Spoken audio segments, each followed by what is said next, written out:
Pernahkah Anda memeriksakan kesehatan mental? Dari penelusuran Jane Simangunsong, banyak yang menjawab tidak atas pertanyaan ini dengan sejumlah alasan, seperti malu atau biaya yang mahal.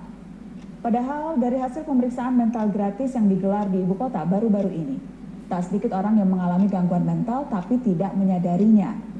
Penyebabnya beragam, dari tekanan pekerjaan hingga persoalan masa lalu yang tak terselesaikan. Hanya segelintir orang yang mau mengakui kondisi mental mereka yang terganggu.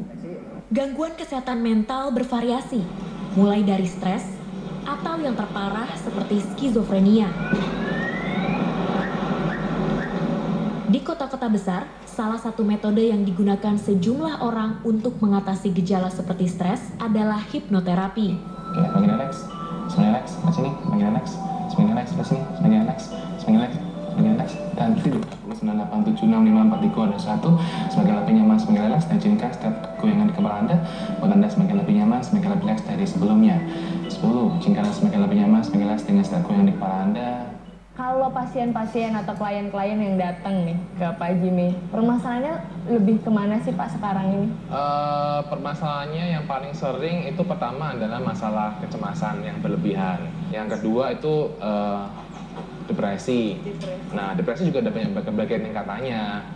Ada yang ciri-ciri depresi itu antara lain kurang lebih adalah sering sedih. Lebih banyak sedihnya. Lebih banyak sedihnya lah, nggak boleh banyak sedihnya. Jadi setiap hari mikirnya sedih melulu, kemudian sering kali mengurung di dalam kamar, kemudian sering kali nggak fokus ketika dia pikirannya kemana-mana gitu loh. Jadi ketika kita ngobrol dia nggak pikirannya lagi nggak kesini, tapi pikirannya dia bercabang, sehingga tanya lagi, kayak gitu. Kerja juga nggak fokus, kemudian susah tidur juga bisa, akhirnya seperti itu. Kemudian juga bisa karena ada mimpi buruk. Paling tinggi ya ketika dia udah ada keinginan untuk bunuh diri.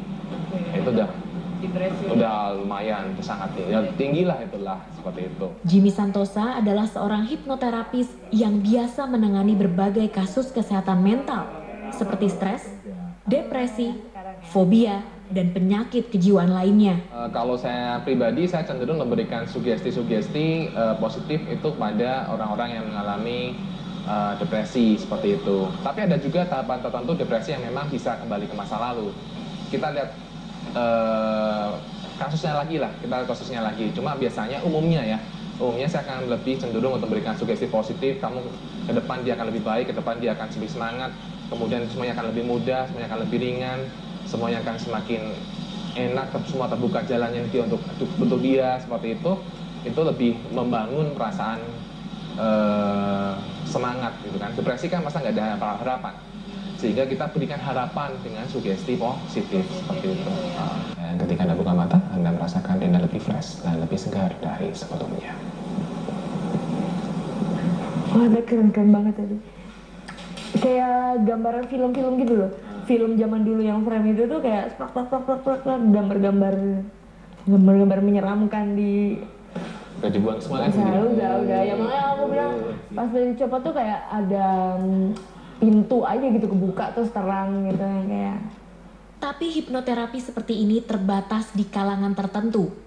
Data Kementerian Kesehatan bahkan menyebutkan hanya 10% dari total jumlah orang yang membutuhkan layanan kesehatan jiwa terlayani. Persoalan lainnya adalah keengganan masyarakat untuk memeriksakan kesehatan mental mereka.